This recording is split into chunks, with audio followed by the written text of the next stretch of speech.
So if we value education the way that we talk about it, the way the story is presented in our country, then we have to make a pathway that is both affordable, that has a clear ROI, that's a news story that's like, this is how this is going to contribute to future generations, right? So that people are inspired to do this, not because they're like terrified that their kids aren't going to have a job, terrified my kid's not going to be successful. I'll tell you what, if you're coddling your kid now all the way up until the time they go to college, they're not going to be successful. Yeah. They're going to be a hot fucking mess. You know who they're going to blame for it? You. You're like, but I did all this stuff for you. Yeah, stop. Like, let them suffer a little bit, you know, like the old days, right? Yeah. I'm not saying beat them, but let them suffer a little bit. Like let them figure out. Like, that's why, like I've said, I'm raising my kids as Brown fans because I'm like, life does not turn out the way you want it to.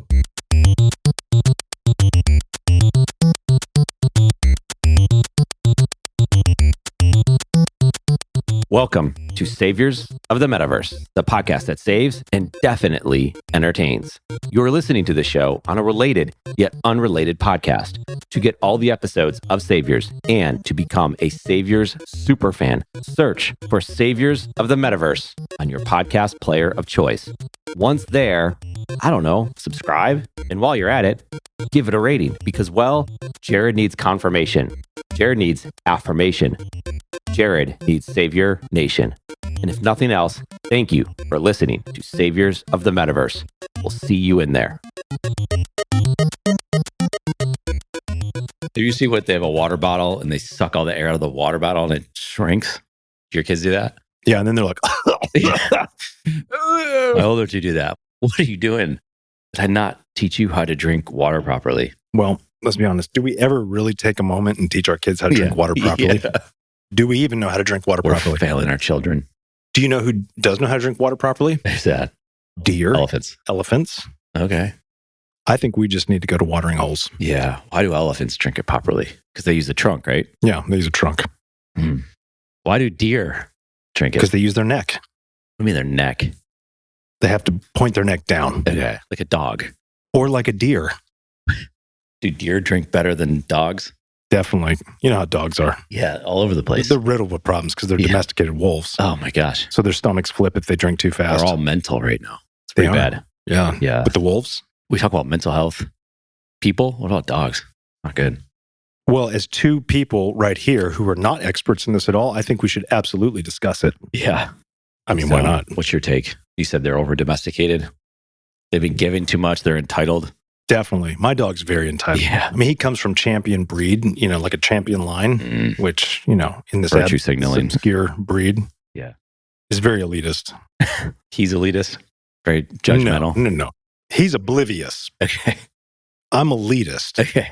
There's a big difference. It works together. That's Yeah. where the chemistry's, that's where it happens. Yeah, that's why me and my dog get along so well. I get it. He's oblivious. I'm elitist. I'm pretty sure he thinks I created him.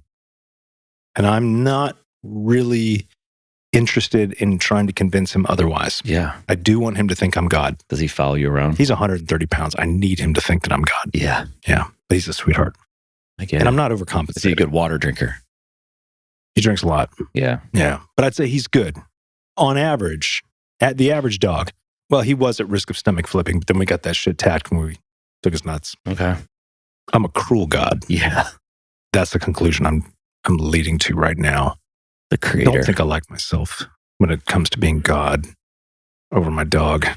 Whatever. Yeah. I'll just stuff that one deep down inside. I compartmentalize very well. Yeah. I see that. Yeah. So So a little bit more about you. yeah, can we talk all about me? I'd Yeah. appreciate that. Let's do this. The Jared episode. Yeah, I don't want to talk about ChatGPT. Fuck No. ChatGPT. Because if we keep doing it, then they're going to think we're some sort of AI experts and whatever. No, I don't think anybody's thinking that at all. Oh, no, they are. You've seen YouTube comments. We have like fans, we have haters. That's good. I like it. I like the haters. Yeah. No, I want more hate. Yeah. Yeah. I don't want somebody to tell me, like, oh, you're so smart. I'm like, that seems sarcastic. They're 'cause like clearly saying I'm that not. we're idiots.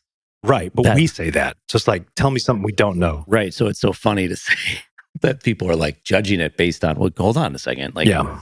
we agree. Yeah. We're on the same team here. We're morons. Yeah. Well, and here's the other thing too, right? We all are. Like I'm representing for my team here because I want more hate. Yeah. I mean, let's be honest. Same. This is going to get passionate love and it's going to get passionate hate. I like it. But passion is what I'm after. Let's stay there for a bit. Let's stay there.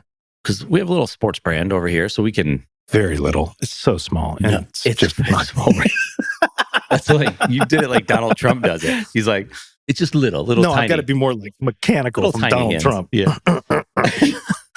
So what I'm saying is, as we build the podcast as we go, which we talk about a lot, Right. we're going to take a clip of this episode. Julian, this is for you. We're going to talk about sports for about the next, I have no idea. I'd say 10 minutes, but people say it could be any amount of time, right? And at least from my side, it's going to be the most ignorant commentary on my side. That's okay. Fine, but it's sports. But I'm self-aware enough to admit that. But we can relate it back to earlier episodes because we talked a lot about NFL Sunday Ticket. Yeah. And you had said it was going to be Amazon. I had said Apple. Mm-hmm. And we're both wrong. It was Google, YouTube. Yeah. And yeah, but we were close. I heard Apple was very much in the running for this. And I said, it doesn't match their brand. And I was right. But no, they were good. But you know what what they wanted to do is they wanted to charge a low cost for their product because what do they want to sell? iPhones, right? Devices, iPads, right? So they didn't care. Say, hey, they could give that thing away for $50. Yeah. And they would just sell more product. The NFL was like, we're charging some real money for this product. I pulled it up just to see it. I forgot. Have you seen the pricing of NFL Sunday Ticket? I've been getting the ads like, hey, lock this in. I'm thinking, why would I pay for NFL Sunday Ticket now just to wait for the... Because it's $100 off. So that's why... $100 off. But I'm still paying month to month to month before it even shows up, right? No. Well, at the end of the day, if you do not have YouTube TV... Yeah. We'll just call this with the Red Zone channel. So if you're buying the full package, it's $489. That's like at the end of the day, after the discount, if you're not a YouTube TV subscriber, it's $489. Holy shit. $400. That's more than it was with Direct TV. Yeah, that's what I'm saying. So Apple wanted to go the other way. Direct TV wanted it, they were $300 something probably. Yeah. Okay. Hold on a second. Hold on a second here. So the thing that we were all excited about is it was going to stream. You can just watch your own teams and you could do all this and it was going to be more cost effective, but they're going way up. It's more expensive. The streaming is going to probably be, people have complained about YouTube. I have YouTube TV. I do like it. People complain about the streaming and I don't know, like they've had issues with live sporting events, I guess, where it lags. Yeah. Whatever, right? The voices might be off. I don't know, but that could be my Roku as well. It could be. $489 full price. If you do it in the pre-sale, it's $100 off to $389. But if you're a YouTube customer, it'll be $289. So it's $100. So they're just doing it $489. We're going to need like a mathematician in here. Yeah, this is difficult. $489, all in, Red Zone channel, you get everything. Mm-hmm. But what's the Red Zone channel? Like, what is that, just commentary? Jeez, yeah, you really don't know. I don't give a shit about half these fuckers' commentary. I mean, I swear to God, like, you watch Thursday Night Football, it's like, oh yeah, it starts at 8, and they're fucking talking for an hour. Yeah. And I'm like, you're just a bunch of morons. It's like listening to us. Right. But our audio's better. Oh, our audio's so much better. So much better. Better than Amazon's. Jeez. Yeah. But yeah. So Red Zone's just a bunch of people commentating. No, They're always wrong. So they go into the Red Zone. They're about to score. So they take the game. There's no commercials. And you just watch. And it's just important plays throughout the game. Typically scoring plays in the Red Zone, highlights, what have you. Hey, let's go into the Browns-Packers game. And Deshaun Dotson's about to score, right? Yeah. So as it's 3rd and 2 from the 7, they go and show you that play. As soon as that play ends, they're going to see the Buffalo-Miami game, and Josh Allen is on the 17-yard line, 1st and 10, and they're going to show you that play. So it's like YouTube Shorts, but for never teams. Seen this. Wow, that's I amazing. don't give a shit. Yeah. So you do not know what the Red Zone channel is? No, because I don't care. Yeah. Okay, so that's the Red Zone channel. Yeah. All in, $489. There's only so much time that I can dedicate to certain things. I think people are going to use our podcast as a resource to figure out what they want to buy. Well, so the Red Zone is the total package. Yeah. Do you know what else is the total package? You are. Yeah. That's it. I'd pay $489 for you. Yeah. Yeah. I mean, okay. Can we just sit on that one for a second? We could. I'm not trying to make it awkward. Yeah. You just did. But I did. Yeah. But I didn't have to try. It came natural because I'm naturally awkward. Back to you, Eric. Go ahead. Yeah. So I don't know if you can just buy the Cleveland Browns for $50 or $100. It would be more. It'd be a lot. And you know what? I'd spend that $100 and I would regret it at the end of the season. You know why? Because the Browns are going to brown. But you know what? We don't give a shit. We know. Like if the Browns were to actually go to the Super Bowl, they'd still fuck it up somehow. I don't know. But that's okay. The way I kind of look at this, let's get philosophical for a second about Browns fans. It's not the destination, i.e. the Super Bowl. Yeah. It's the journey. Yeah. And we live in a perpetual journey. And one day, we believe they'll get to that destination. But until then, we are hooked on the second most addictive drug, right behind adrenaline. And that's hope. Yeah. That's what we're addicted to. Yeah. But we're also very realistic. Like, we hope we have low expectations. Yeah. That's a mental health issue. Being a Browns fan increases negative mental health instances by 46%, according to the latest NFL Gallup poll. Is that for real? No, of course it's not. I fucking made it up. Or ChatGPT told me. You got it out pretty good. Maybe. Thank you very much. Yeah. Yeah. I've given very little thought to this, but I do believe deeply that what I just said is accurate Yeah. based on no scientific data whatsoever. Yeah. You've a lot of anecdotal evidence, I bet. Oh, yeah. But not even anecdotal. I haven't asked anybody. Yeah. I just pulled it out of my ass. It would be acidotal. Yeah. No, that one doesn't work. You could be a swag. Isn't that a scientific wild ass guess? But it's not scientific. So it's just a wag. Going back to the dog analogy. Oh, I like that. Wow. Look at that full circle. Shit. We're getting good. Yeah. So I'm hoping we got some good hate comments on this one right here, right now. Yeah. Bengals fans. Yeah. They don't like you. No. Steelers fans. Who dislikes the Browns more? Bengals or Steelers? Steelers. Oh, wow. By far. Yeah. Ravens don't because that's your team. Like, that's just an issue of Art Modell being a dick and selling off this terrible performing franchise to Baltimore. Yeah. Yeah. Interesting how that shit works. You know, and it's probably better to ask other Browns fans. I mean, I'm not from Cleveland. I was raised on the Browns because my dad's from Ohio. Yeah. I'm an Army brat, so I moved around everywhere. So I have no real loyalty, but I do have one loyalty. Mm. Yeah. It's fickle, but it's there. It's there. Yeah. Yeah. The whole moving of teams is a big deal. Like Oakland A's. I don't know if you've seen this. Major League Baseball. Yeah. They're one of the worst teams in Major League Baseball, have been for years. Sorry, something was in that. Oh, it's okay. Go ahead. Yeah, it's Celsius drink. This can't be good for you. Yeah, there's like little chunks of little bits of something. Yeah, I don't think it's supposed to be either. Yeah. If I fall over, Yeah. please do call 911. No, I'll just keep going. And then when I'm done, I'm done recording, I'll call. Well, you've got so much more to say. That could go viral. It could go viral. Yeah. With me falling over, whatever. The Oakland A's are moving to Las Vegas. So everybody wants to move. So he's underspent, the owner. Underspent, terrible stadium, the whole thing. Yeah. The Raiders, they move. Yep. The A's, they've moved. So it's like they've taken all the teams out. Well, it's because everybody's fleeing California. Yeah. Oof. Like, it's not good for business. Well, not all California. No. San Diego's doing. California's a big state. It's easy to forget. It's just like New York. They should split the state up. Have you talked to people from Southern versus Northern California? Very different. Yeah. Different politics, ideologies. Yeah. You get outside of the big cities and it's nothing but like hardcore conservatives. Yeah. I mean, they're very much like, I will shoot you if you come on my land. Kind of like when you get outside of the big cities in any state. Any state, yeah. But California is more of a stark difference because you're so used to California being like the liberal beacon on the hill, if you will, right? Yeah. Like that's at least, in the media sphere, that's the way it's presented. Yeah. They're kind of like poster child for over-regulated, overly bureaucratic, bloated budgets, always in debt, but they have the highest taxes. I mean, it's just a hot mess. It's the poster child for just wasteful spending. Yeah. Yeah. And they still can't, and there's all the extreme weather events as well. Yeah, it's tough. So people are just leaving, and then in cities like Los Angeles, the crime is out of control. They've got really strict gun laws. Like what happens in LA and Seattle and in Portland wouldn't happen here because criminals or those that are just like carrying out random acts of violence, they also know that a good portion of this population is armed. So it makes you think twice. Yeah. Yeah. But you can't have that in California or in Los Angeles, New York City. Holy shit. The crime rate in New York City is just going through the roof. Yeah. They got such strict gun laws. Like, well, you can't conceal carry or do anything to protect yourself. So it's just like only criminals will have a gun on this subway. Mm. So I'm just going to start slapping and beating people at random or pushing them in front of trains. I'm not speaking experientially here. Yeah, nothing. But, I track on some of this stuff. Yeah, I get that. Yeah. Just talk a lot about cities. Yeah. Yeah. I don't know. So you think it's the fact that other people are carrying that's going to prevent other people from committing violence? It's not the only thing. I'm not toting an ideological line. Because it's kind of like Gotham City, right? Like, it's just things that go bad in the city. Right. So the vast majority of home break-ins take place when somebody's not home. Yeah. Yeah, they want no violence. Fuck no. Yeah. Because you want to find like what's an easy target, easy entry, frictionless as much as possible. Usually if somebody's breaking into a home and you're home, they didn't know you were home. Right. Right. Now, if somebody's knows you're home and they're breaking anyway, they're probably cracked out. Yeah. Meth head, whatever it might be. Have you heard about the Chileans?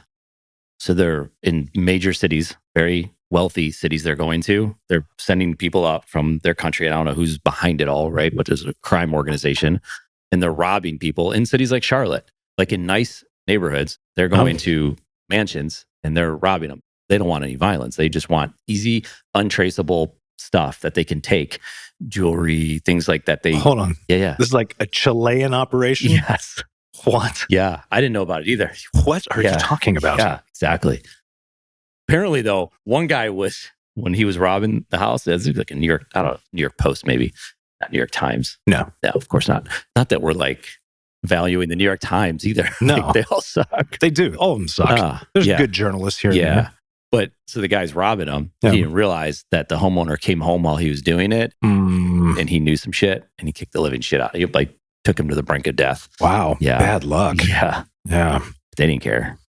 Because that's what you do. If you're a crime lord, you don't go front lines. Yeah. Why would you do such a thing? I don't know, man. That's some good power to be a crime lord. I mean, it's going to end eventually, not well, probably. No, I agree. Torture involved, but you probably had a good run. Well, unless that was your first go, then it's like, maybe you should reconsider this. Well, yeah, probably they were selling drugs at a young age and, running around their schoolyard. I mean, that's a good backstory. Yeah. If they were in school. I mean, let's get really depraved here. Correct. Yeah. Yeah. At the age of 6, they were working in a factory. Yeah. Yeah. And it was a factory that was making parts for the iPhone for an American corporation. Oh, yeah. Let's like start to create this. Probably the dad was. And he was treated unfairly, and he saw his dad getting beaten one day. Yeah. And so the kid was like, I vowed to. By the security company hired by Apple. Yeah. Who's just like, this guy's mouthing off, wants to take extra 15 minutes, fucking beat him now. Yeah. But they said it, in a much. The kid heard it. And no, the kid didn't hear it. He just saw his dad coming home, opening the door, just beleaguered. He starts to have memories of his dad when his dad used to be like this guy who was full of life. Just had like this abundance. He was like, hey, and then Apple's like, we're going to put a new factory right here in this town in Chile. And just like, this is going to give us so much more opportunity. So I'm going to quit my job as a farmer. And he goes to work in the factory.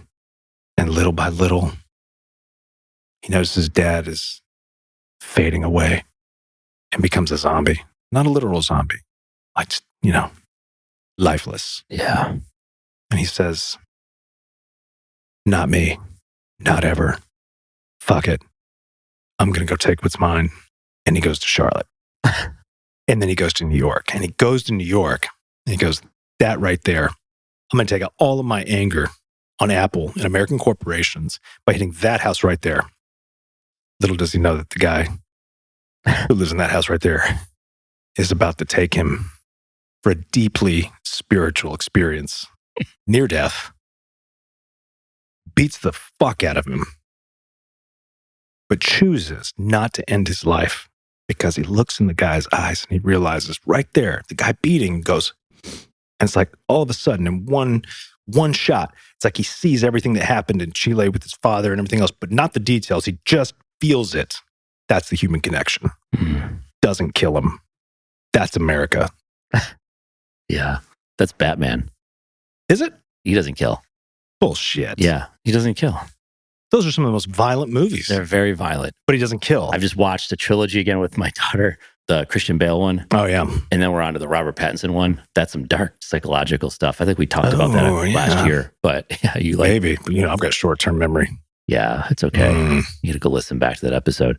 But no, but he doesn't kill him. But, we're thinking like in the movie with the Joker. Yeah.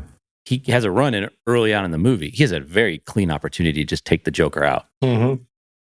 He doesn't want to end the Joker's life. Like, let's just think through this real quick. Okay. He keeps him alive. He goes to prison. Joker wanted to get caught. It was all part of the master plan. Yeah. Had he just dropped the Joker on his head and just ended his life. Talking about the Lego Batman movie? Well, that's a good one. It's the same movie. It is. Go rewatch the two movies. They're very similar. Yeah. Storyline, plots, good stuff. Different Batman, but you get what I'm saying. I do. By not killing the Batman, he sacrifices a lot of other lives later on. You mean by not killing the Joker? I'm sorry, jeez. Because the Batman killing the Batman. That would have been although they do seem to be moving into that realm of about the multiverse. Flash, that's coming out. That's right. And it's very much a multiverse type deal. I can't don't even edit that because that's what makes us who we are. Yeah. Mistakes, errors.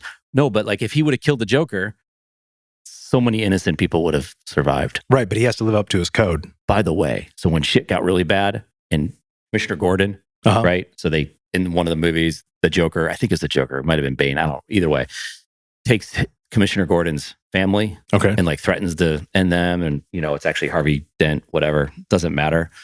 She comes back. She's so upset because Gordon's so invested into like what's happening here.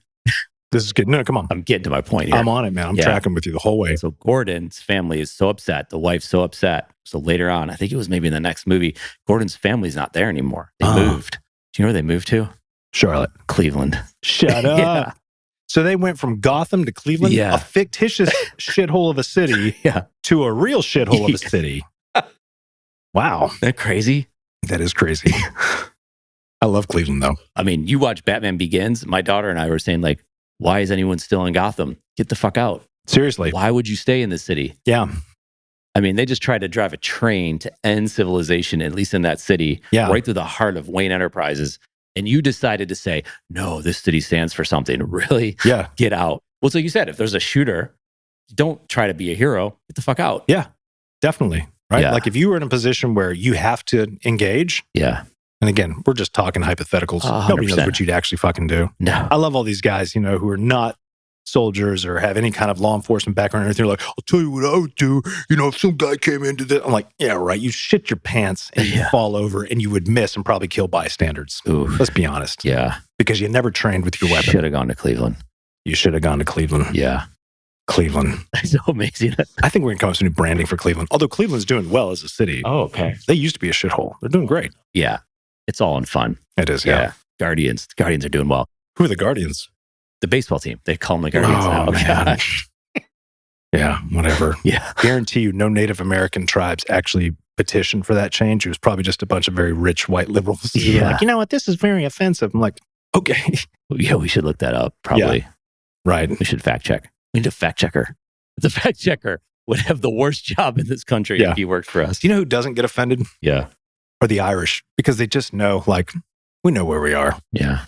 You have a little Irish in you? Very little, which is great. Because you can't say that if you didn't. Yeah, no, definitely. I can make fun of the Irish all day long. We thought our family had a lot more Irish in it. I think I was telling you about this. We knew we had a lot of Scottish. So my mother's side is, you know, the Scandinavian, Norway, Sweden, Iceland, Denmark, all of that. Good people. Yeah. Yeah. It's funny to think they used to be like, well, at least, again, not the whole culture, but a lot of raping and pillaging and all that kind of stuff. And then they're like one of the most... Didn't everyone do that? Yes, of course they did.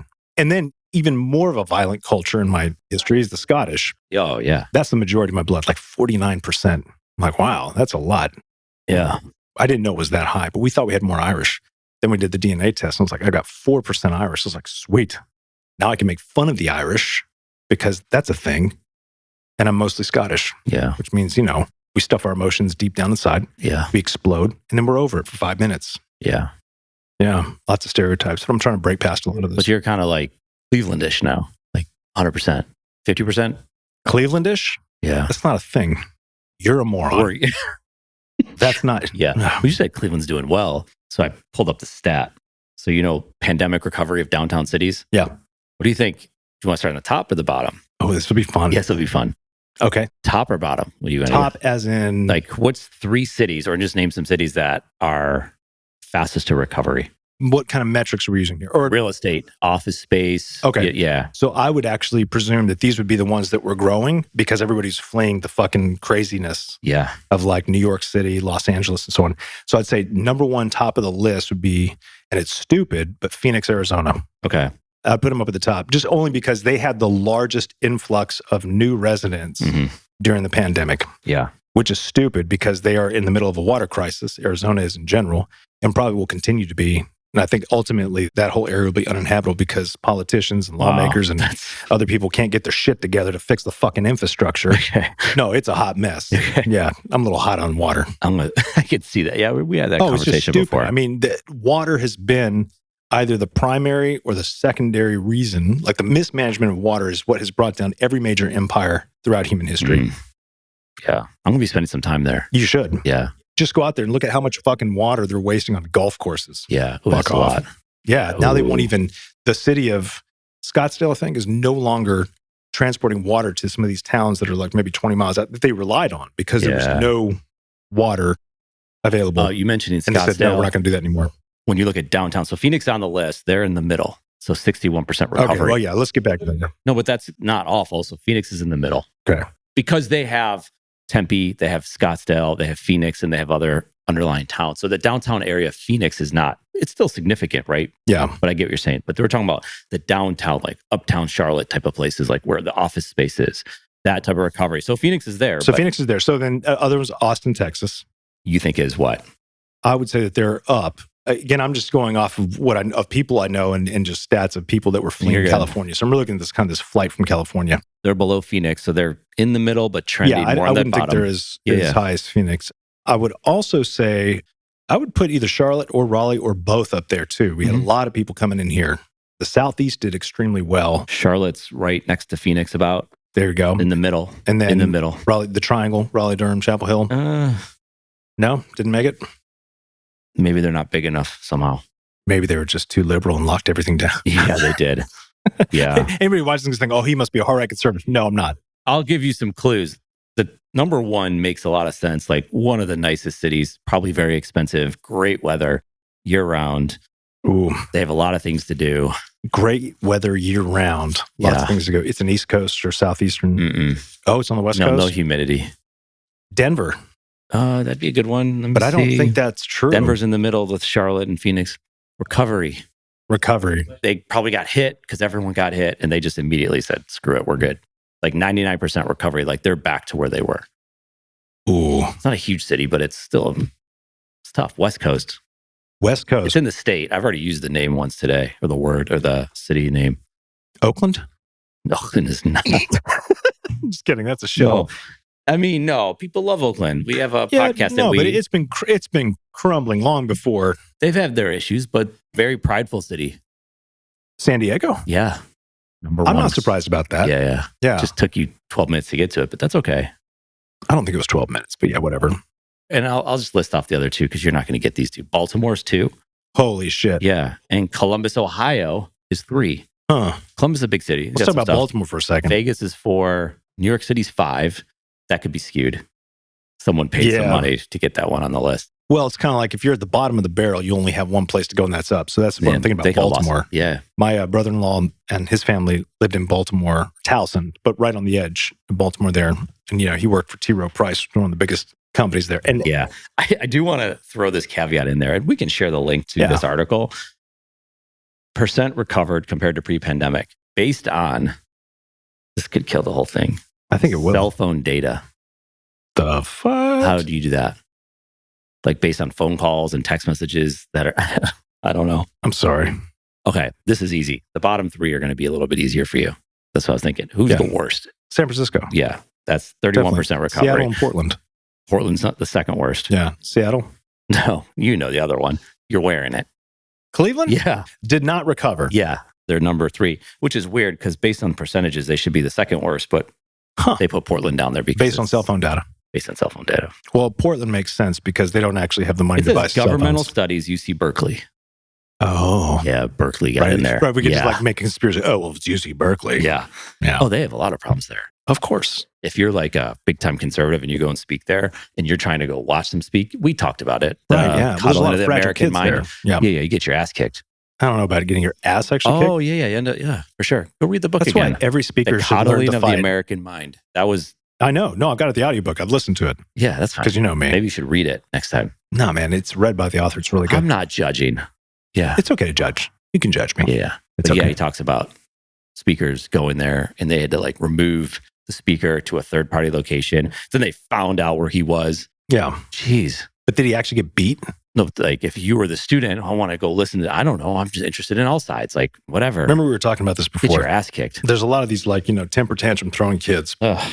At a certain point, like once they get punched in the face, then they're going to like, oh shit, I guess, Well, people are upset. So he talked a lot about words versus actual violence. And you've talked about this too. Of course. You two should sit in a room together. Yeah, maybe he should be your co-host. No, man, I can never replace you.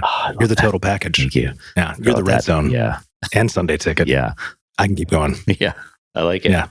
But violence or like words. So if you choose to accept those words as violence, then you will be like, and that was a whole speech, right? That was big. Yeah. I think it was someone in Obama's cabinet. that said that, which is interesting. And it's so sad that that's what's considered profound these days, because it's like, how far have we fallen Yeah. where you can conflate People are sensitive. these words are violence, Yeah. but silence is violence. I'm like, no, getting punched in the fucking mouth is violence. That's violence. Yeah. You know, and then people being able to say, oh, I can justify physical violence because they use words that are also considered violence. Yeah. I will say words can lead to violence, right? Words can lead to bad things. Yeah. That's a problem. There's something I'd like to bring up. I mean, it's a historical example. Okay. It's more like historical wisdom. And I think everybody who's kind of caught in the middle of this debate needs to remember this is foundational to who we are, at least in America. This could be good. Sticks and stones can break my bones, but words may never hurt me. I'd drop this mic if it wasn't hooked up to the stand. Yeah. You pick it up, you like struggle getting out of there. Oh, did you blow this? Sticks and stones you said. Sticks and stones. Wasn't it may break my bones and names will never hurt me, but you changed it a little bit. Words will never hurt me. But names. Sticks and stones may break my bones, but words will never hurt me. Yeah. Names will never hurt me. That was the thing. No. That was it. Yeah. So you got the watered down version. Yeah. How's that That was possible? the Western New York version. Probably. You get the Army Brat version. I just got, maybe it was the Army Brat version. Yeah. I don't know. I I don't think there's any Army Brat version. No, there's not. Like you killed the wisdom that I just dropped. Let me do it again. I'm Sticks sorry. and stones may break my bones. Sorry, it's okay. Because I'm not always guaranteed to break your bones. I mean, Yeah. I've been hit by sticks and stones and they didn't break anything. It hurt. Yeah. But words will never hurt me. And if they do, I'll never show you that hurt. Yeah. I will go to my room. I will cry like a baby. And I'll slap myself in the face. I will judge myself harshly. That's good. And I'll do what everybody who has a lot of Scottish in their bloodline does. We stuff it deep down inside and I'll let it come out when I'm mad at my children. Yeah. That's what will happen. Well, it's better that you didn't go home and pull up Facebook and Twitter and get all upset and start commenting on stuff and telling people that no one watches your videos because you suck. Yeah. Because that could drive more anger. And then you're mad at the world. And then you're mad at YouTubers that you've never met before. I'm really just glad I'm just not really interested in all that stuff. Yeah. I'm not saying I'm above it. We can all fall to pathetic levels of trolling, but I haven't fallen there. That's good. Yeah. Yeah. I love all our haters. Oh, yeah. To all the haters out there. Yeah. This one's for you. Yeah. Yeah. Because we don't pretend to know everything. Yeah. It just sounds like it. It's not even acting. It's just honesty. Oh, no, I've been playing a character this entire time. Yeah. If I were to really be myself, not only would the audience hate it, you'd hate it. Oh, it'd be awful. I'd hate it the most. Yeah. I like Podcast Jared the most. I do too. Like, what was it, Garbage Pail Kids? Like, I love the Garbage But I Pail know you have Kids. to have the same name with Jay or whatever, but like, no, it's Podcasting Jared. Do you still have Garbage Pail Kids? The cards? I don't. Do you do? I thought I did. But I think my parents threw those away, which was a real shame. Yeah, garage sale. I don't know, man. Those things were great. They were disgusting. So awesome. Yeah. Yeah, I miss All at them. once. Yeah. Yeah. We talked about UC Berkeley before, so we can talk a little bit about education. You went there a few times last time. I just feel like I'm playing the greatest hits I now. got stats. I got information. I read an article yesterday, right? Yeah. Class of 23. This is the high school senior class. Yeah. 1.6 million applications versus 1 million in 2020. To what? College? To just, yes. Crazy numbers. Crazy growth. Yeah. Right? Do you get it? Does it make sense to you? 1.6 million. Million. Well, that wouldn't make sense. As opposed to 1.6 billion?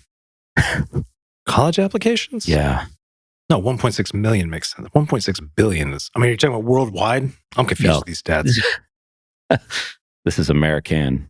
American. Yeah. Say it American. Yeah. College class of 23. Yeah, that's what it is. You weren't even typing. You were just bullshitting there. What? Because you have to keep talking. And Sorry, I'm just trying to make it really, really uncomfortable for you. No, I'm good. I'm not blushing yet. Yeah. Class of 23, right? Yeah. If I can't attack the data, I'm going to attack the messenger. You attack somebody. With words. That was 2020. Non-violently. Yeah. Class of 2020. Yeah, but think about it. Class of 2020 is going to a pandemic. 2020. Compare 2018 to 2023. I can't because I don't have those numbers. How do they not have those numbers? Did they just start tracking this? That's a good point. Yeah, it's kind of an obvious point. But applications are up. According to who? College administrators? NYU set a record. 120,000 applicants. Kids are dumber these days. 92% of them got rejected. Right, because colleges don't need But money. they say that. They say 8% got accepted, which is an incredibly low number, but Yeah. 92% of the people that applied, Yeah. more than 9 out of 10. Some people got partially declined, I guess, but like, How do you get partially declined? because 92%. So you do like out of 10 people, 9.2 people got declined with that 0.8 person really. Like, am I in? Am I out? Like, what am I doing here? So confused right now. Yeah. Clearly Yeah. my college education paid off. Yeah. Jeez. I mean, but the numbers are up. And there's a lot of talk about how the colleges, they want the numbers, right? They want more applicants because they get to lower the percentages. So then it automatically assumes that your college is a better school because less students got in here. Yeah. And so then they prey on kids to do it. I've read something else that said families are actually looking at building kids' college resumes starting in 6th and 7th grade. Yeah. No and shit. then there's like college counselors out there preying on that part of it to try to get, what are we doing here? Yeah. So for anybody who's even stuck in this dilemma, and I'm being straight up real, Yeah. don't fucking do that.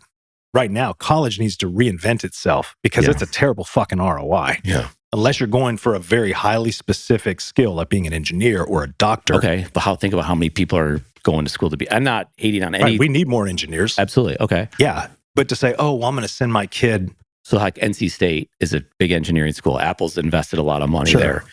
And I don't know the numbers right now, but I know at some point earlier in the year, 8 students, I believe, in the engineering department had committed suicide. Yeah. At NC State. And they talked about how difficult school, and there's obviously a lot of deeper issues than just the math class you took. But some of the examples that kids were using is it's brutal. Yeah. It's a pressure cooker. For sure. But also, it's never just one thing. Right. Couple that with things that Jonathan Haidt talked about in Coddling of the American Mind is that you've also created this culture of safetyism for a large portion of this generation. So you have these fragile kids going into high pressure environments that may not have been too high pressure for us, right? Because our parents said, we'll see you when we get home from work. Here's the keys. Figure it out. Yeah. Yeah. So you've got that type of situation. And you got kids that have been coddled most of their childhood. Talking about getting prepared for college starting in 6th grade. I definitely believe that. I mean, we live right here where we are.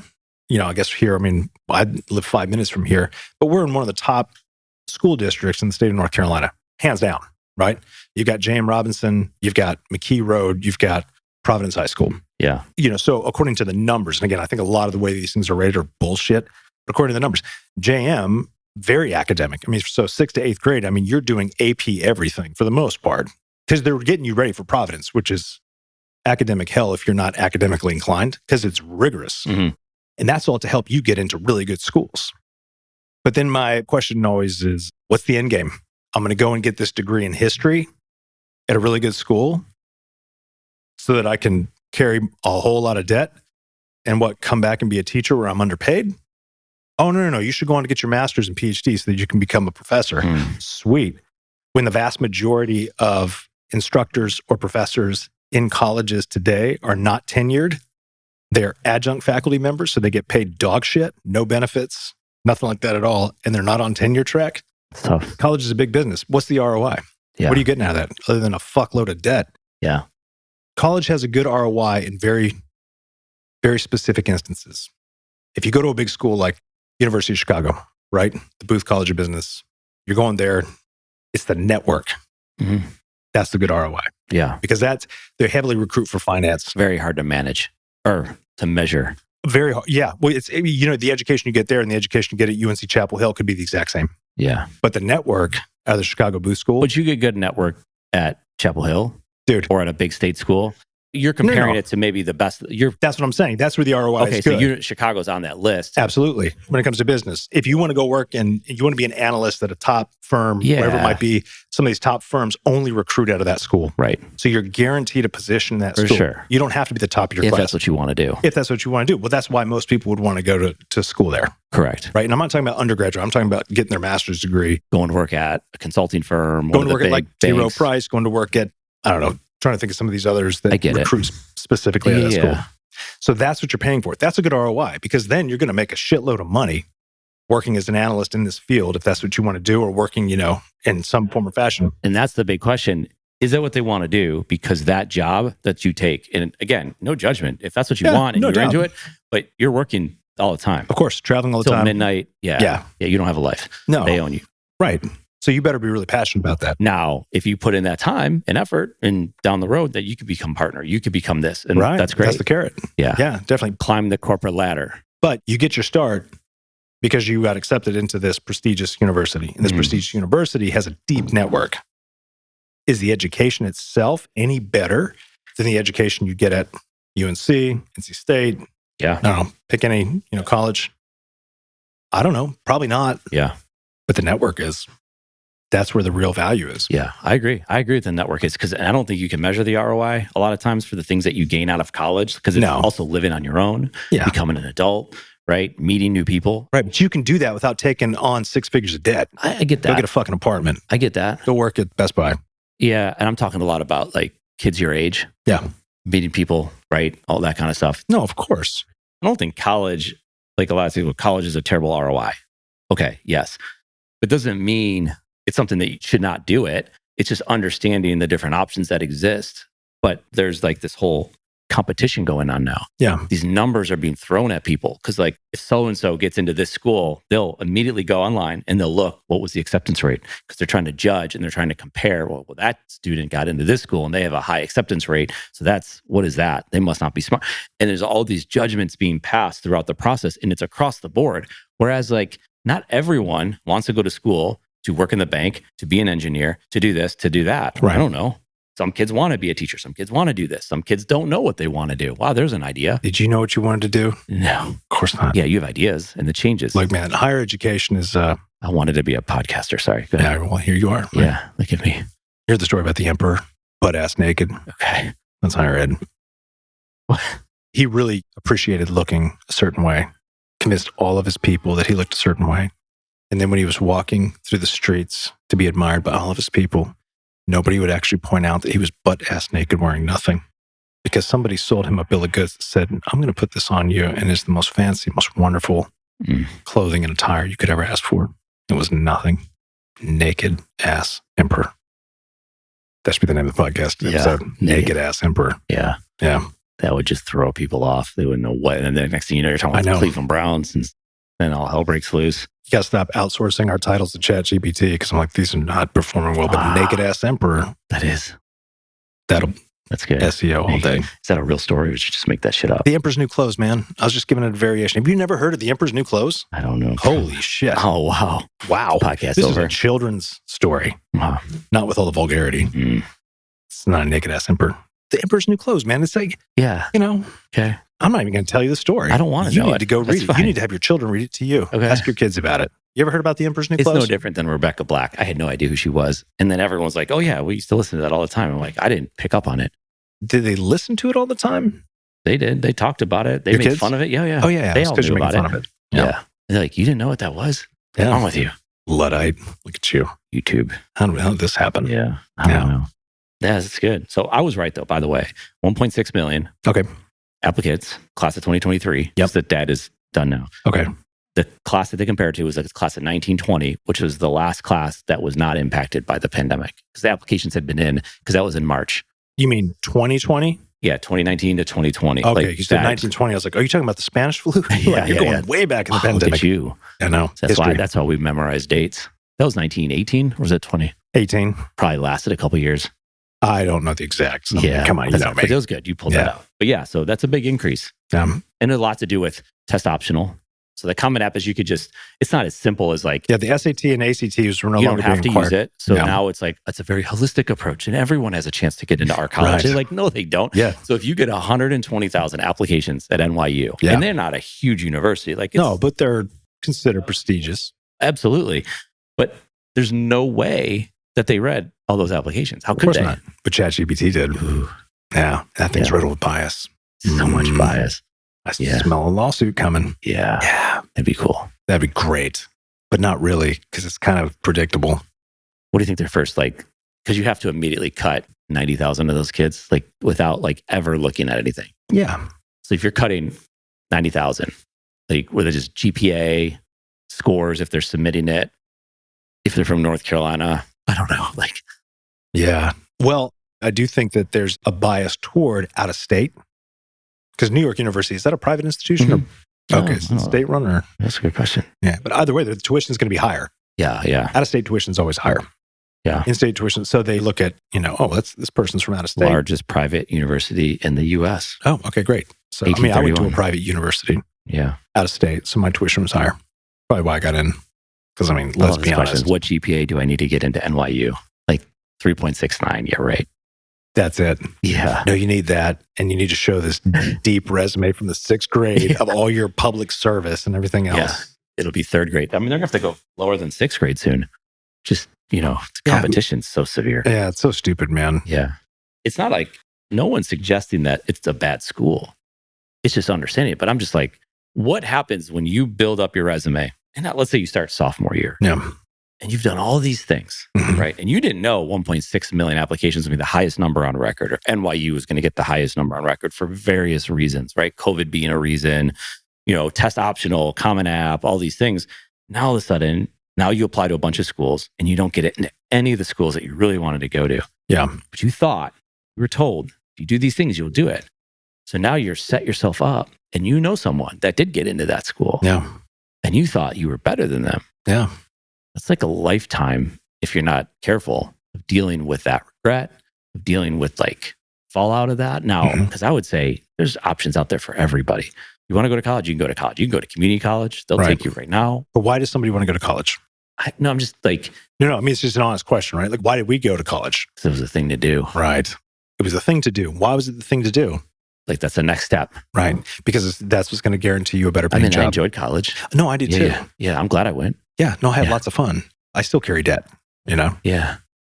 They were working on it. And then he got shut down. Isn't that getting overturned? I don't know. It might. Who knows? He's running for president again. Oh, what a shit show. Yeah. Boy, I'm sure the country's real excited about Trump and Biden again. It's the same thing. Like two fucking geriatrics that one's completely insane and one's not even there. And it's just like, oh man, come on. We've advanced nothing with those two. No, of course not. Our political system is it's dysfunctional because everybody is so obsessed with 15 minutes of fame. 15 seconds of fame is more like it. Oh, yeah. Okay, how about we highlight shit that actually gets done? Yeah. I like Vivek. He's got no chance. I've got a few of his interviews. I don't know if that's how you say it, Vivek, because Vivek. Yeah. I don't know. Yeah, so that's college. But I think college, I'll say this, coming from overseas, people like America is seen as that's where you go to college. So if you're coming from the UK, your family, right? They all want to come to the US because it doesn't exist like that in other countries. There's not good institutions. There are. It's easy to shit on stuff too, right? I think we got to call bullshit on systems that don't work anymore. And this is not new. The educational system has been on a downward trajectory for some time. But when you have a certain paradigm that you live in for so long, a belief, an idea, a story that you bought into because it's part of the fabric of the country, it's very hard to just turn that thing and go, and to get mass adoption to say, yep, you know what, that's a shit ROI. We're not going to do this anymore. Because you still look at all the stuff that comes out. Oh, well, still today, people with college degrees and advanced degrees have higher paying jobs and so on and so on. It's like, that's today, right? We were still using that excuse 10 years ago too. But, if you really start to look at job security, the financial system, and just understanding how the world may be unfolding over the next 10 to 20 years, college, and professors know this. I talk to a lot of them, going over to the Tennessee all the time. Administrators don't always know this. They will tell themselves a story. Nobody's going to stop going to college. Yeah. Like, yes, there is a certain inflection point where that ends, either because nobody has the money, the loan system gets upended, it just becomes far more Interest difficult. Rates are so high right now. Like, it's just crazy when you think about it. Yeah, you'd think that, people with all this massive amount of debt, so all the debt, it's not like that was a secret, right? The conversation is about forgiving student loans because debt was so high and the return on that. If you die into your 90s with student debt, there are people today holding debt where the estimate right now based on their current income is like, you're going to still have debt by the time you're dead. And if you live to the age of 90, jeez. You tell me, how is that a good ROI? No. It's not. And on top of that, you're getting the interest rate. So if you're paying over time, like $60,000 debt from day one turns into $100,000 of debt because of the interest rate. Yeah. You tell me, how is that a good ROI? We don't have job security like we did back in the 1900s. Yeah. Well, think about today. If we fast forward 4 years, 5 years, when these kids are coming out of school, what happens, because what if there aren't jobs, Mhm. which could be like we could be in a recession, or we could be in a fallout, or it could be not a lot of jobs, or ChatGPT's taking all these jobs. I don't know. So what happens, because to your point, you spend all this money and you can't get hired, whether it doesn't matter where you went to school. That's tough. And guess what can't get wiped off your record through bankruptcy? Student loans. Yeah. You got Joe Biden to thank for that. Senator Biden. He's been in the office for a long time. He has been. Yeah. And look, hey, from human to human, he just needs to step aside. It's cruel for him to run again. He doesn't have his faculties. Nobody wants to see him run But again. chances are they don't have anyone else that could win, so they have to put him up. That's my guess. I don't know. But that's also like the Democratic Party propaganda. I mean, they basically have a system like, whose turn is it? Right. Oh, we need somebody who can beat Trump. The only reason Biden beat Trump is because of COVID. They had no debates. I mean, honestly, can you imagine him and Trump up there debating? I mean, don't get me wrong. Trump's a dipshit. Right. But can you imagine those two debating? Trump would have just eaten them alive. Yeah. But no, he was basically campaigning from his basement. And they didn't allow any debates. And it was a controlled environment. It's like, and the economy was tanking. All this shit was happening. I think they should have to both come on, saviors of the metaverse. So we just have a conversation. We don't want to ask questions about presidency. We don't give a shit. Yeah, we just want to ask them like, hey, what do you think about ChatGPT? Yeah. Come on, man. No, I know. What do you think of Cleveland? It's a swing state. I mean, Cleveland's a big part of that. I don't know, man. I don't know. I kind of always come back to this. Our politicians, when did they become celebrities? They don't give a fuck about you. Social media. Exactly. Well, they've always been JFK, Ronald Reagan. Yeah, but those were real celebrities. Like they were. I get it. Because they're in the news and there's only certain stations you had. Right, sure. There was more of a controlled environment. But to go on the college thing. Yeah, we're going to keep on rocking this. No, when you see the numbers like that, it makes me think of a bubble. It's like the stock went Definitely. so at some point, because you said it, is this sustainable? Because these things get out of hand and it's like NFTs. It's like all of a sudden things are going for $1 million. And it's not to say NFTs are bad. It's just NFTs at that value is not sustainable. So how is college at this level sustainable? Like is NYU, or we're just using them because they were the top of the story article. I mean, you can pick a different Cornell. It doesn't matter. UCLA, like you talk to people who went to UCLA back in the 70s. They're like, that was not a tough school to get into at all. No. Now it's like, there's no chance you're getting into UCLA. Right, yeah. It all comes down to incentives, right? Yeah. How is that sustainable? So it's like at some point that's going to change. But at the same time, it's like what an opportunity it is to go to college, right? Yeah. If the cost was lower, to me, the reason why it's a bad ROI is not because college in and of itself is a bad thing. College in and of itself is a great thing. Okay. It's a great experience. That's important that you said that. Yeah. What I'm talking about is the actual numbers. Yeah.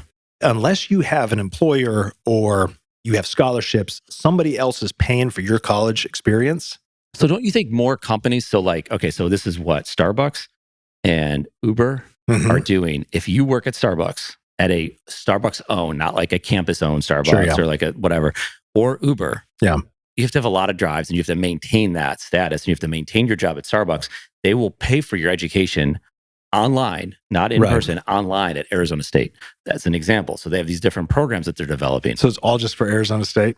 Well, that's their arrangements. That's what I'm saying. But aren't more schools going to do it? Because you can go with Walmart, you can go to Target, you can go to Nike to say, or I don't know. Like, yeah, I mean, all those are really just like incentives for, it's just like employee benefits, right? Right. I mean, the fact that our health insurance is tied to our employment, which, for you and me, it doesn't matter because we work for ourselves. But the fact that the majority of Americans, their health and the insurance that the thing that ensures that they can get treatment is tied to their job, it's kind of fucked up. An employer shouldn't have to bear that. I mean, I don't fall on either political, I'm very much independent. Third party here again. Oh, fair. Always have been. I think Republicans and Democrats just fuck off. Seriously, come on. But I may agree with them on various issues. Sure. One thing that a lot of people don't agree with me on, I mean, I was in health insurance and a broker for 12 years. And I'll be the first to tell you is that I think it's ridiculous that we have such an expensive healthcare system. It's riddled with waste. The treatment is not justified by the cost. And the fact that Americans have to pay so much money to get insurance just to get treated is fucking bullshit. If you live in this country, healthcare should be guaranteed. Now, am I saying that the government is the greatest, most organized and efficient function for delivering healthcare and coverage? No. I mean, sadly, bureaucracies don't function real well, at least in America. So I love when we always compare ourselves to Europe. It's just like, okay, first of all, they do a much better job of attracting the best and the brightest, whereas we do not do that. So there's a lot that would have to be fixed. But I do believe that healthcare is a human right. I think it's silly that you can't get a certain procedure done because you don't have a certain policy that costs an arm and a leg. Yeah. That's just fucking dumb. So there's a point, I think one of the things you're saying too is like, if you work at a large company, you would have a healthcare package. Correct. But if you don't, and either you're unemployed, you're an entrepreneur and you have your own business, you're self-employed, you can get health insurance. Sure. You have, not guaranteed, but you have an ability to get it. You have to pay basically an employee's salary to have health insurance, which is, I agree with that. So it's like, okay, cool. You got hired at Uber, which I think not that complicated to get it. Though? Right. So you have the job, but then you can get that education. So like, that's a good citizen, I would say. Someone who's working hard. Yeah. It has to maintain a quality rating so they can't be shitty at their job. Right. And then they are going to college in their spare time. They're getting better. I think that's amazing. But I also understand it's like, well, I work at this company. I work just as hard. I do just as many good things, but I can't figure that out. At the same time, you could go to community college and that's not that expensive. Well, okay. So what's kind of baked into that discussion as well is this idea of fairness and everybody should have the same thing. The reality is that that's never happened in human history. For sure. Even in countries where, they're communist nations, where that was the ethos, that was the ideology, absolutely was not the case. Right? If you were part of the ruling class in a communist dictatorship, right? You were part of the inner circle, you were doing better than the proletariat, right? You were doing better than them. It doesn't work. It's great for intellectual, just philosophizing, but in practice, both capitalism and communism as economic structures, they're not foolproof. They don't always work. They can be manipulated and switched. So coming back to this, though, is this idea of the argument was like, well, I work just as hard as them. I do this. I do that. How come I'm not getting this? One of the things that I think makes America such an attractive place for so many people overseas, because people do want to come here, and for good reason, is that the whole thing about it's the land of opportunity. Well, that's true. Are certain things rigged? Sure. That's human nature. But to come over here and say, I'm going to make my way. I mean, just talk to any first generation immigrant family, right? They didn't come over here because they were like, yeah, fuck it. I just want to come over and do nothing. No, they came over here because they said, I have an opportunity to actually make my way. And they do it. And that is something that I think we always have to hold on to. So if you don't like your circumstances or your situation at a certain big company, you're already working at a big company, right? You got options. Yeah. You got options. I'm just saying. It's all online. So you're also not getting what we talked about as the benefit of the college experience of, oh, you're around other people in this social environment and all the things that are there that are, again, great about the environment of college. Yeah. I had a blast. I wanted to be a college professor. Yeah. Those guys had a really great job, Yeah. Got a captive audience. Everybody thinks you're a god. I really wanted that. Yeah. Now my dog just thinks I'm a god, and that's problematic. Whatever. Yeah. But going back to all of this, we are flush with opportunities. But if we just pay attention to what the media and everybody else is telling us, you would think that there are no opportunities, which also falls into the whole coddling. We got to stop doing that. Like I've told you, I mean, we've just now started homeschooling our oldest son who's 12. He's doing really, really well. Because a lot of it he's doing on his own. He's working at his pace, but he's also getting the opportunity to figure out what it is that he really wants to do. Whereas if he was still in school, again, great school, great teachers, here's your runway. This is the path you need to be on. You're either college prep or you're not. So it's like the playbook's already been laid out for you. Yeah.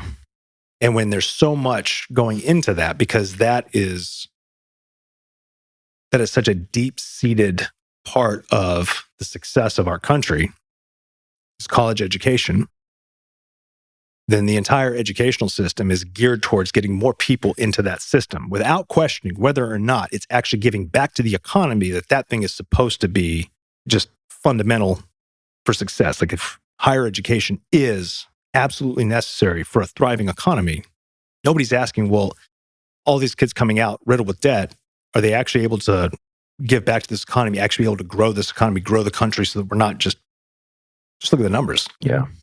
It's not. But if we keep telling ourselves the story, well, they're going to keep admiring a naked ass emperor. There you go. Oh, you did that.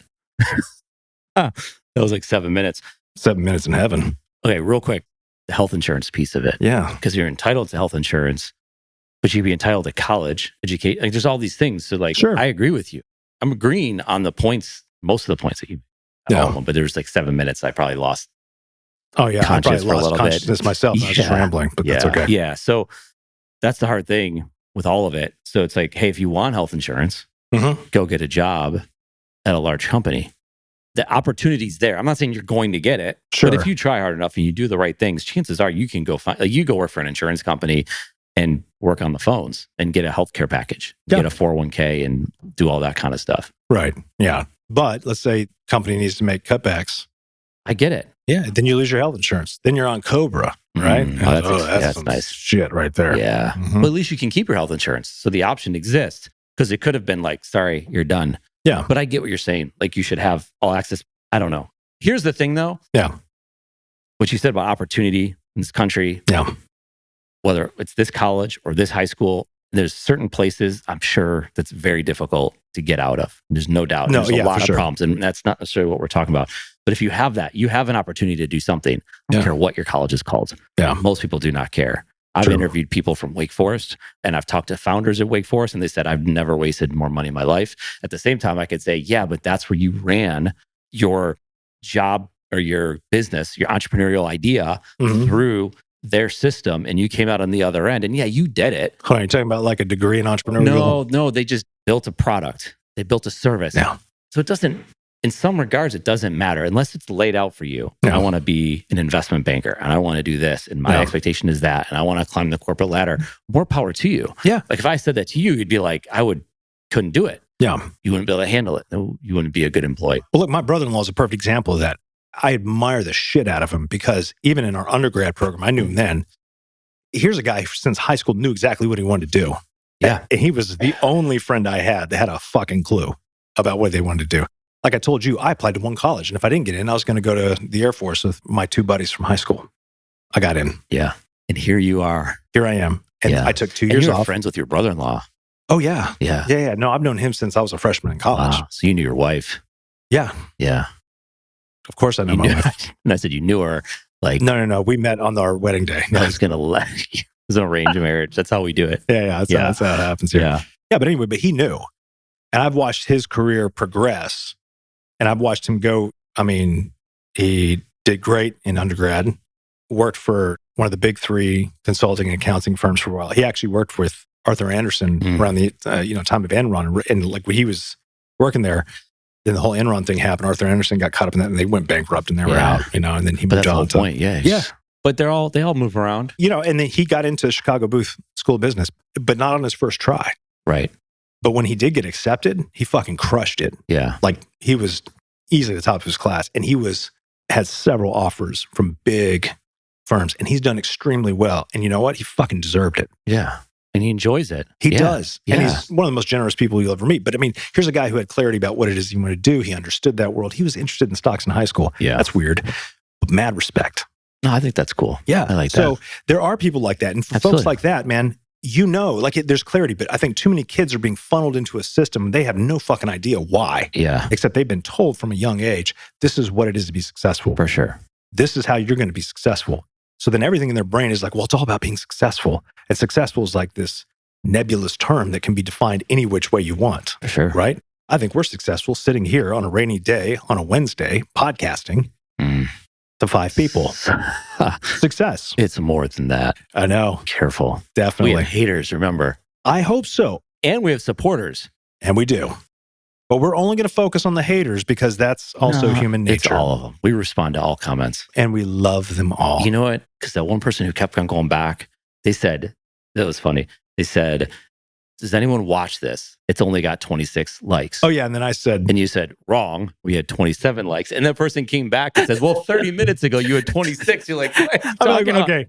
What's so funny about that is by the time that those comments, it was at the 60-something. Right. But it's just like, it doesn't matter. I get it. It doesn't matter. Yeah. Like, we want the comments. We do. And we do actually comment back on them. Yeah. It makes us feel special. Of course. Because we need that. Yeah. I love it. We need that. I love specialness. We need you to either hate us or love us or just, be indifferent. But we would like you to give us 5 stars on whatever podcast platform you listen to this on. And you could leave us the shittiest review, but give us 5. 5 stars, shitty review. But only Apple's the only one. Oh, Audible. Audible allows you to write a review, like actual comments. Oh, we should game that. Amazon should. Yeah. Amazon for like reviews now. Yeah. You can, if they call it ratings. Are we on Audible? Oh, we're on Amazon Music? We're on everything. Okay. I like that. I think so. Yeah. So good. It's We're pretty everywhere. Good. We are everywhere. Yeah. So you go on Audible and you can write a review. But Amazon, when you buy a book or a product, Yeah. it used to be just reviews. So you have to write something. Yep. Now you don't have to write anything. You just rate it. So it goes both ways because I could be a hater and I could hide and give you a 1 star because I just don't like you, Jared. I get that a lot. I like podcasting Jared. I don't like regular Jared. No, I don't like regular Jared either. I've given myself bad reviews. Okay, so you give 1 star. Yeah. But I don't have to say anything. And so you're like, who gave me the 1 star? And it's like, I bet you it was somebody else. Yeah. Because I'm like, I know I gave myself a 1 star. It was that YouTube person. You have a stalker hater. I do? You like Taylor Swift kind of thing. Oh, I am kind of like Taylor Swift in a lot of ways. Yeah. Except I don't have nearly as much talent. Not as pretty as Taylor Swift. Close. You know, if I got rid of my beard, am I saying all this out loud? Just coming out. Shit. Edit that. Yeah. Yeah. That's good. Yeah. It's really good. I enjoy it. Man, what else we got here on this document? Man. I'm reading Netanyahu's book, and he talks about when he was in certain cities in the US and he saw the technology, and he made sure that he brought that technology to tell it. That's why Israel doesn't fuck around, man. They have crazy. like long-term plans, plan. Now, a lot of that too, of course, is just they have to. When you're surrounded by, hostilities, or if that's where you live, you've got to be thinking long-term. To make something, you have to contribute something, right? Because he talked a lot about Israel and about if you don't do anything with the land, like what is the land? Like you occupied it, but you didn't do anything to it. You didn't make it better. It's not contributing back to you. Like you can't grow crops or there's no technology, there's no economy there. And so it was very important to him to create an economy out of this, to do so. And now it's like a destination. Oh, yeah. Yeah. I would go there in a heartbeat. We need to go over there. Let's go there. We need to just start podcasting slamming there. SEO just for Israel, just to see if we can get some listeners. I like that. Yeah. Who else would like us? Who's our target market? YouTubers. I tell you what, man, here's something that's really interesting. That's the, kind of the opposite, at least on a geopolitical scale of Israel. Iran, not their government, but the Iranian people, like very smart, lots of ingenuity over there. You don't hear much about it because all the attention is shown to, just the crazy fucks in government. And that's the thing. I think anytime we try to stand up and back a politician, like, oh, this is a good guy. It's like, let's not forget they're politicians. They're slimy by nature. And I'm not being sarcastic. That's just to go into that is all about being like, hey, this is about, I don't know if slimy is the word you could use for everybody. Yeah, sure. I mean, slimy is like certain people are just, but I get it. I mean, anybody who's like just a pure, like, hey, I'm really here just to do good. Sure. Yeah, they're going to get smashed out pretty fast. Yeah, well, that goes back to what you were saying about the media and all this. It's like if we're out here reading something and taking everything as truth, like you have to, like you even did, even if your comment back to me was wrong, it's like, well, that was the year that the pandemic was going on. So of course the numbers will be higher. So it's not to say that, well, you were wrong, sure, but you were seeking out more data or like, you're seeking truth. Exactly. Like what are all the variables? So when you're talking about the different cities. You couldn't possibly know the answer at the end, even if you found the truth that like a lot of these things there isn't any. Yeah. Well, I mean, anytime certain studies or statistics are sent out, my first question is always like, all right, well, what are the variables used to come up with this data? Anybody who ever says, oh, I just want the facts. I'm like, well, those don't exist. Yeah. Facts, because number one, nobody's going to pay attention to just facts. They have to be interpreted into a story. Well, yeah, exactly. Yeah. And if you can recognize that, then you're not so, I can't believe they were trying to manipulate in the story. Really? What fucking planet are you on? That's how humans have thrived and evolved to the levels that we are at, is because we tell really great fucking stories and we inspire action. Is that why like these short form videos have just like driven all of us to just, and then you believe it and you go down the train of thought of like whatever that thing is, and the algorithm just supports it constantly. And you hear it over and over again, you start thinking that way, especially if you're younger and your brain isn't necessarily seeking out the truth. You're like, well, I heard this. And you hear it enough times and you're like, okay, that's the thing that's college. To say, well, guess what? If we can convince them to apply to our school, first of all, we get an application fee. Of course, it's a business. Yeah. And I'm not faulting them for that. Well, yeah. And then if we raise prices, they'll just complain about it. But guess what they'll still do? They'll still send us the check. How much money are they making? Right, because you can take out a loan to it. But they've convinced you in this way. Yeah, okay, so let's go meta here. right? So I don't look at colleges. Now I can shit on the ROI all day long, but I'm not looking at colleges individually like, you know what? It's all them. They're just fucking with people. They're just trying to manipulate you. No, they're incentivized for this. The problem is that we have to reevaluate the incentive structure that we have in our country. So if we have to think long-term about, well, what does success in America look like? Well, countries that do well invest in their population. Yeah. We don't do that on aggregate. We don't do that. Yeah. I mean, we're going to keep jacking up healthcare prices. I mean, boy, Obamacare, that really worked out, didn't it? Going to lower healthcare? Bullshit. Costs keep going up and up and up. And he turned that shit over to the insurance companies who are incentivized to make money. So, of course, they're going to bend the policy that is in favor of them and doesn't obliterate them completely. Yeah. Dumb move. Well, we want to get everybody at the table. Why? I'm not saying be a steamroller, but my point is that you have to look at incentive structures. So if we value education the way that we talk about it, the way the story is presented in our country, then we have to make a pathway that is both affordable, that has a clear ROI, that's a news story that's like, this is how this is going to contribute to future generations, right? So that people are inspired to do this, not because they're like terrified that their kids aren't going to have a job, terrified my kid's not going to be successful. I'll tell you what, if you're coddling your kid now all the way up until the time they go to college, they're not going to be successful. Yeah. They're going to be a hot fucking mess. You know what they're going to blame for it? You. You're like, but I did all this stuff for you. Yeah, stop. Like, let them suffer a little bit, you know, like the old days, right? Yeah. I'm not saying beat them, but let them suffer a little bit. Like let them figure out. Like, that's why, like I've said, I'm raising my kids as Brown fans because I'm like, life does not turn out the way you want it to. How different would you be if the Browns were like 5-time Super Bowl champions? Every year they're winning. All of a sudden, little Jared's like, I just show up and everything works out. The Browns are champions every year. That must be what it's like to be a Patriots fan. Yeah. Of course, they haven't been doing great. But we should do a future study on how those kids, when they were like in their middle school, high school years, and all of a sudden they're like, they thought success was going to be handed to them. I dropped out of the Browns fan club for 15 years, man, because I just didn't give a shit. Clearly, I didn't even know what Red Zone. I know. You didn't know what Red Zone was. I still don't. You know. So all those successful. Yeah, I don't know. I mean, teams, that's a good study. I definitely think being a Browns fan, you know, I mean, number one, I was raised that way, but it wasn't really pushed down my throat. Not like the way I'm pushing it down my kids' throat. I am shoving it in their faces. It's just to suffer a little bit. Yeah, but well, exactly. I'm like, hey guys, check it out. I mean, this is actually true. You know, I'm being ridiculous on purpose, but this is true. My dad and my mom, so my dad's the one who raised me as a Browns fan, and my mom's a Panthers fan. I'm like, that just shows your lack of intelligence. Because what a fucking shit show. It's like, you know, Browns fan making fun of the Panthers. Yeah. It's like, yeah, we suck, but we've sucked longer. Yeah. And we love it. Yeah. And hate it. My son was, like, for instance, he saw I got this. He goes, oh, I want one of those. I said, you can actually wear it out in public. He was like, no, but I can wear it around the house. It's like, I'm not paying that for you to wear around the house, because he was embarrassed to wear his brown shit to school when he was still at school. Because I think one time in elementary school, another kid was some shit. Yeah, but I said, dude, the kid's a Steelers fan. He's supposed to. He is obligated by law to talk shit to you. And you're obligated by law to talk shit to him. Yeah. He's like, what's the law? And it's just like, we don't need to talk about that. You know, he was too young. Yeah. Yeah, we didn't have to get into nuance. Talking shit. That's a good word to use for kids. Yeah, I was like, that's just what happens, man. Yeah. You know, Steelers, I've got friends that are Steelers fans. We talk shit all the time. I'm usually on the losing end of that because we're losing. Yeah. But yeah, you know, I don't really care that much. What happens when they win the Super Bowl? I guess I'll be a Panthers fan.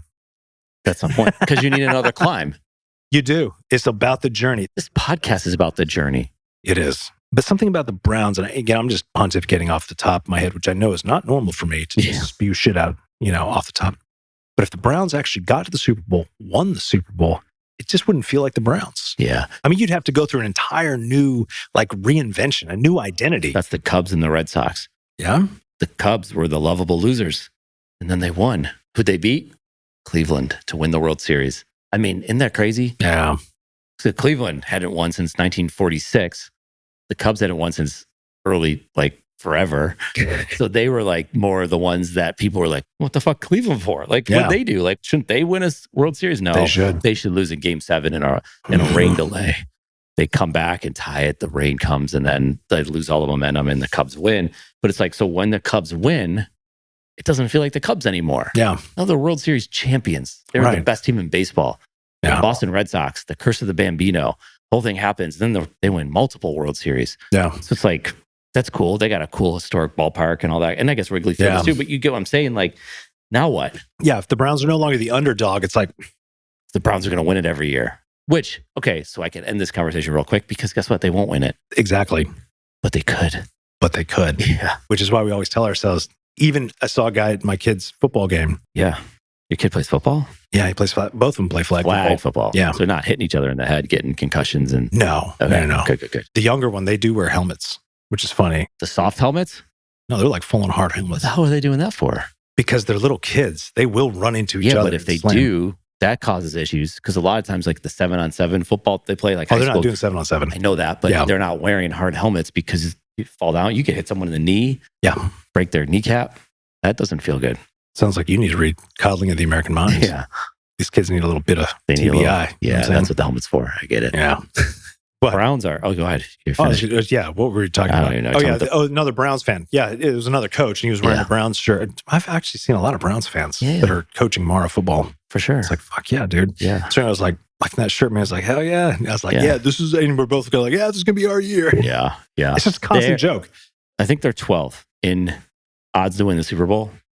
12th. It's not bad. They're plus 2,800 to plus 3,500. So it's not, the Chiefs are 1, 49ers 2, Bills 3, Eagles 4, Bengals 5. Yeah. The Browns are 12th is. That's better than.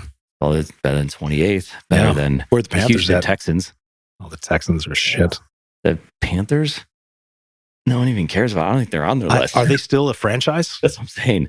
They shouldn't be. They're down towards the bottom third. Yeah. So like what? They have the first 29? pick in the draft, which by the time this airs, the draft will have happened. Yeah. So that's in that universe. Yeah, man. Yeah. Yeah. So there's been some rumblings with the Browns that they might let Chubb go, not because he's not good, but because with Deshaun Watson, you win with Chubb because you're a running team. Yeah. But Deshaun Watson is a passing quarterback. That's where he's really good. Yeah. And he can run himself. Sure. Right? But he's, at least on paper. It's a big year for him. It could be. This could be massive. I'm really optimistic. They owe him a lot of money still. Damn right. I mean, I think they restructured his contract to make some cap space. Yeah. I saw something really interesting. There's a guy who's podcasting, but he was 45 minutes and he was going through the publicly released documents that have been out from the beginning about the Deshaun Watson cases. Have you seen this? I'm not.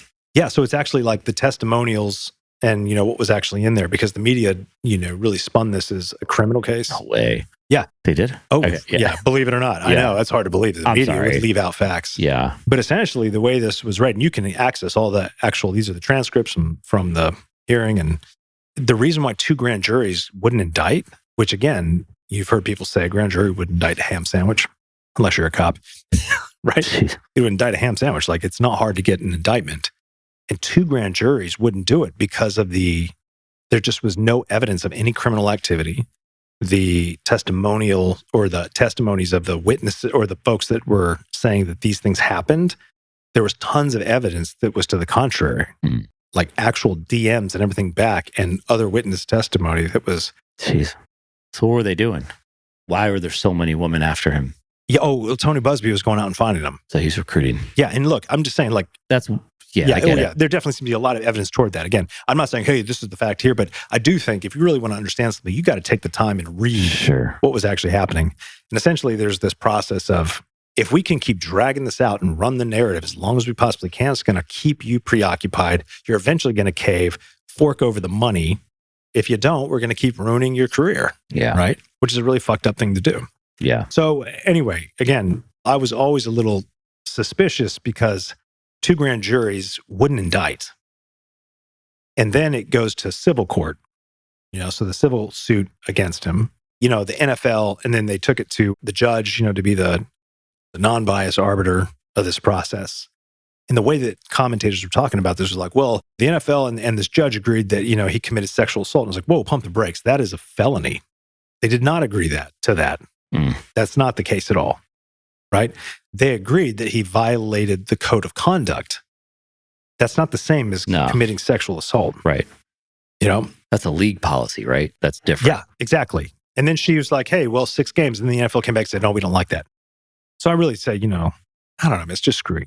I've become just more and more disenchanted with the media. Yeah, you can't listen to what they say. I mean, I've always known like, well, there's always going to be like a spin on this, spin on that, but they've just got so, I mean, because again, it's how they're incentivized. They're incentivized for outrage. They're not going to tell you, think hey, about how much competition they have. There's so much. oh my God. They got to compete with us. Exactly. I mean, Yeah. people are referring to podcasts now when they're on articles. They're obviously they're doing that, but like not podcasts from CBS Network. No. Or NBC Studios. Or NPR. Right. Nothing No. like, yeah. They're referring to people who do a podcast out of a conference room. Mm-hmm. Yeah. You know, so I'm saying with our Apple equipment, which I was thinking about that earlier when you were talking about the Apple story. Yeah. And there's our iPhones. Don't give a shit. They don't give a shit about us. No. That's right, man. No. I'm going to start my own phone Sean's company. going to make 46 mil this year. Yeah, good for him. No, I'm not judging. I know. That's awesome. Jeez. Steelers fan would have a totally different outlook on what you just... Oh, yeah, for sure. And that's the fun of it. Yeah. If he really just blows it up this year, that will be more defining, I think, than, all this shit that has happened in the past couple of years. Yeah. This could be the year. Yeah, definitely. And again, all that to say, too, is that I don't know, right? And of course, obviously, would never condone sexual assault or misconduct. I just think, I don't know, man. It's just all part of this culture where, yeah, I don't know. I don't want to go down that philosophical rabbit hole right now. That's like a whole other episode. It's a different vibe today than it was last time. Well, last time I was sick. Yeah. Yeah. There was more humor. Oh, you don't think there's enough humor? There's some humor. I don't remember much of the last podcast. There's some storytelling in this one. Oh, it's good. This is good. Yeah, I started taking an online course on how to be a good podcast host. Yeah. Not really. You can take an online course on how to write an essay for your college application. Yeah, you put it in ChatGPT. You get an essay coach. That's a job. So instead of looking at college as a negative in the whole application process, because I went, let's say I went a little negative there, there's job opportunities out there. If you're a good writer, you could go and say, hire me, and I'll be your essay coach, which, you could use ChatGPT for that too. But totally. But my point is, like, what are the opportunities that exist in that space to say, well, there's all these baby boomers on the road and they're driving recklessly and they're going to be all living in a long-term care facility. It'd say, whoa, there's a lot of content. There's a lot of media stuff going on about the aging baby boomers and what are we going to do with them? But it's like, what opportunities exist? Because you know what there's a shortage of? Long-term care facilities.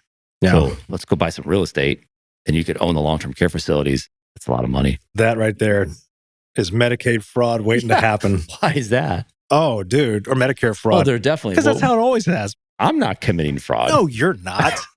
One of my associates had, when I was in the insurance business, she worked not for me because all of them were 1099s, just like me. But she was part of my team. Big client in Raleigh. Yeah, they were dealing in long-term care. Man, they had like a couple thousand employees. So that was a good get. Mm. Yep. It was all fraud. It's fucked up. A lot of fraud today. A lot of chargebacks on that one. Oh, that's not fun. Yeah, man. Fucks your no pay rate and everything else. Oh, yeah, that was no good. But everything else was fine. But that you just started to learn when that happened. You started to realize, oh, this happens a lot. So we went back through the books and we're just looking at what other clients do we have that might be in this type of industry that we need to be a little more diligent about. That's smart. Yeah. I like that. When we were starting the marketing stuff, I remember we had some companies that did roofing, garage doors. And it's not to say that the companies we were working with were bad. Yeah. But when you started to see that, like the competition and what they were doing, and for example, setting up, so if they were running Google ads, like to rank higher, just sponsored ads, once those things are clicked on, they charge every single time. Of course. So these companies had set up places where they would just literally click on the competition's ads all day long. Oh, so dirty. And then they were setting up like fictitious companies here, which they weren't fictitious. They were doing it, but they didn't have like home bases here. They were like run out of Houston, Texas or something like that. And they're all of a sudden, it's like, where did this company come from? How are they ranking number one on Google? They've never been here. Mm-hmm. They don't exist here, but they do. And they're hiring, they're outsourcing it to a third party to go do the service work from the garage door. Yeah. And then they run the Google reviews on the back end of it to try. Oh my God, it was so dirty. I'm like, this is a no-win situation. I'm not saying that you can't make money in that business and things can't work, but I don't want to deal in that. No. It was brutal.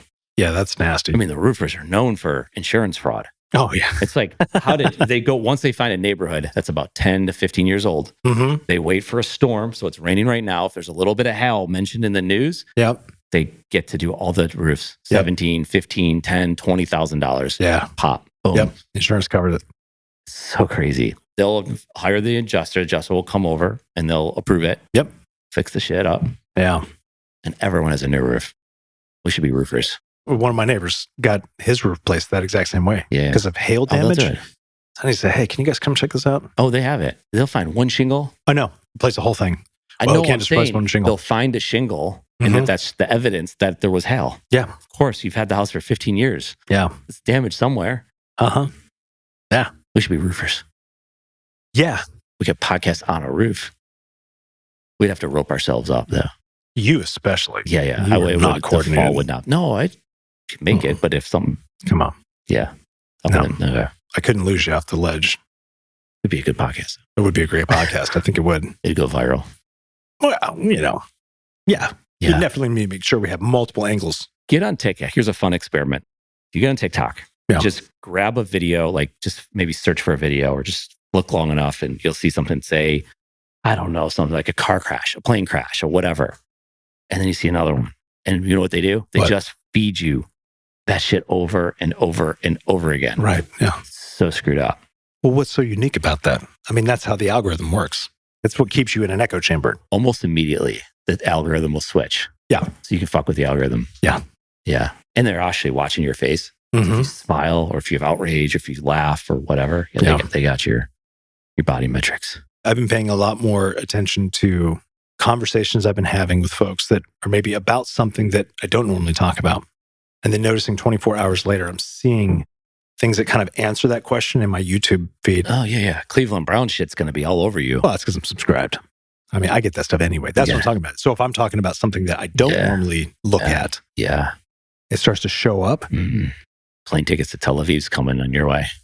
I bet there will be. I'll start getting advertisements for Israel. Yeah. Almost certain. I'll take screenshots and send them to you too. Please do. Maybe some other ones too. Health insurance, maybe? Probably. I see that stuff. No. Oh my God. I don't know what list I'm on, but I get texted all the time. Hey, self-employed Cigna. I'm just like, report junk. And I get all this stuff. It's crap. It's pretty bad. So an example of this about the phones listening, I was in Denver, got to see two of my buddies who were, they were like family when I was in high school. So my junior and senior year. And we've stayed in touch. And we were all hanging out and just telling stories. And my buddy, Jeff, this is great. So his older brother, Justin, and I were sitting there, and Jeff was just talking about, he used to be in the Air Force. He was one of the guys I was going to go join the Air Force with. Apparently, he's gotten into a lot of physical altercations over the years that I just had no idea about. I mean, not a ton. Like, it's not, but I mean, Jeff's not somebody who's going to sit there and just like take it. He's going to do what he's got to do. And so we were just talking about those experiences and whatnot. And he was telling us some stories, and not in a braggadocious way. In fact, he was very self-deprecating. Like, this shit was ridiculous. That night, I pull up YouTube and there's videos about fighting in close quarters. Stupid shit, some stupid shit. But it was very much related to the conversation we had. Yeah. I was like, look at that. Yeah. I haven't seen videos like that for a while. But all of a sudden, we have that conversation and we're talking about that for a certain amount of time. And here they are showing up in my feed. Did you change your settings? No. You don't give a shit? Not really. Because I'll change them and then they'll just change them back. That is true. Your buddy Mark was doing a lot of that. Mark and I haven't talked to him in a while. Yeah. But I'd like to talk to him again. Just see how he's doing. Yeah. Yeah. He's doing okay. He's doing just fine. I mean, the metaverse isn't working out at the moment, but it could change. Not for a while. Yeah. I just, the last time I put virtual headset on, I don't remember either. I do. When was the last time you did it? Like last year. Yeah. And I kicked a chair. I wasn't supposed to. I You're told like, you that. I'm done. I'm out. I felt like I was being attacked. This fictitious thing that was coming. It wasn't fictitious. It was my reality. Yeah, your brain doesn't know the difference. And there's a bullet shooting, but it's coming at slow motion. You were playing hot VR or I something? don't know what it was. So yeah. I don't know. I just put on whatever. I played whatever they put on on the headset. Uh-huh. It was pretty cool for a second. Yeah, no, it's fun. You can get a really good workout on those things. Oh yeah, this was like 2 minutes into whatever I was doing. Yeah. And I was like, I'm not built for this. Yeah. I hear you. Yeah. We should probably say that one for the next episode. Yeah. I'm not built for this. Yeah. That's the title of it. You're the total package. Thank you, buddy. Definitely. See ya. Later.